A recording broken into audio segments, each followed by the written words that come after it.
তাদেরকে গুম করে হত্যা করা হয়েছে, যেটা ছিল অত্যন্ত অমানবিক এবং পৃথিবীর ইতিহাসে লাঞ্ছিত এবং ঘৃণিত একটি অধ্যায় সৃষ্টি করেছিল এই শেখ হাসিনা, যা ফলশ্রুতিতে আল্লাহ গজব নাজির হয় সেটা মানুষের করতে পারত না। নেতৃত্বের বক্তব্য শুনবেন, কিন্তু আমি দলগুলি স্থানীয় বিএনপি রাজনীতি সম্পর্কে একটু বলতে চাই। ইমান হয়েছে এই মোস্তাক এবং আক্কাসের এই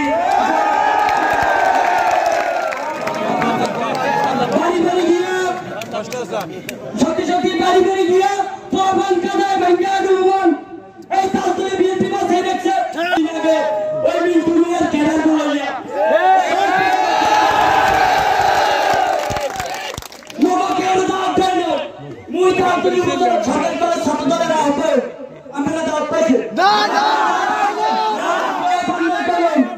মোকে দাও দেন মুই ওই ছেলে বাসে কই ওই পুলিশের লড়াইয়ে কোলায় কোলায় রয়েছি, এখন এই বুঝা রয়েছে ওই ইতে ওই বুঝাই রয়েছি, এই বুঝাই খুশি এখন এই টোটাল লাগে গেছি এই খেলায় থামলে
বেগম খালেদা জিয়াকে 2018 সাল থেকে মিথ্যা রায়ে তাকে অবৈধভাবে কারারুদ্ধ করে রেখেছে।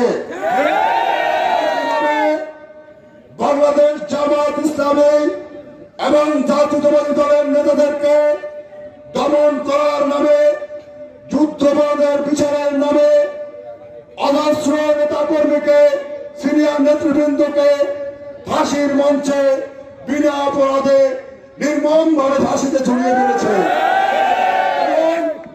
বাংলাদেশের হাজার হাজার নেতাকর্মীকে, বিএনপির নেতাকর্মীকে হত্যা করেছে, গুম করেছে, আইনাগর সৃষ্টি করেছে।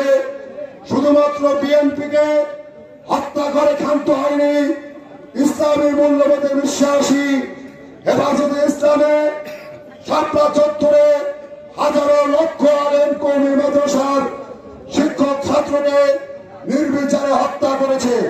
তার পথে বগিতে পথসভা করেছি, তালতলিতে পথসভা করেছি, করইবাড়িয়াতে পথসভা করেছি, শানুর বাজারে করেছি, কচুপাত্রায় করেছি, গতকালকে সর্বশেষ লাউপাড়ায় করেছি। প্রাকৃতিক দুর্যোগপূর্ণ আবহাওয়ায় মানুষ, শত শত মানুষ আপনারা সেখানে দাঁড়িয়েছিলেন, বক্তব্য শুনেছেন। আজকের বিএনপি ক্ষমতায় এখনো আসে নাই, মানুষের স্বতঃস্ফূর্ত সারা দেখে আন্দাজ করা যায় কোন দল বা কে ক্ষমতায় আসবে। আমরা গ্রামের মানুষ ভালোভাবেই জানি খাওয়া কিন্তু কিনারে এসে ডুবে, ঠিক কিনা? এদেশের মানুষদেরকে মুখ বন্ধ করার জন্য কত অপচেষ্টা করা হয়েছে, যে জুলুম, নির্যাতন, হত্যা, গুম। আমরা হিটলারের গ্যাস চেম্বারের কথা শুনেছি, আমরা এই আধুনিক যুগে লেডি হিটলার, লেডি ব্রাউন এর আমরা আয়না ঘর দেখেছি। এ আবার নিজে ভাবে তাহাজ্জুদ নামাজও পড়তে, তাহাজ্জুদের আয়না ঘর। আওয়ামী লীগ কতদিন 42 সাল পর্যন্ত থাকতে চাইছিল, ও জানতো না। ফেরাউনের পরিণতি সম্পর্কে ও জানতো না। নূহ নবীর যে অবস্থা, সবাইকে আহ্বান করেছিলেন, আসো আল্লাহর পথ থেকে যারা দূরে সরে গেছে, প্রলয়ঙ্করী ঝড় হবে, আমার কিস্তিতে বা নৌকায় ওঠো। যারা বিশ্বাসী ছিল তারা উঠেছিল, বেঁচে গিয়েছিল। আজকের আপনারা সবাই ছুটে এসেছেন বিএনপির আহ্বানে। এই বিএনপির পিছনেও কিন্তু ষড়যন্ত্র আছে। বিএনপি একটি বহুদলীয় উদার গণতান্ত্রিক রাজনৈতিক দল। শহীদ রাষ্ট্রপতি জিয়াউর রহমান এদেশের জন্য গণতন্ত্র মুক্ত করে দিয়েছিলেন।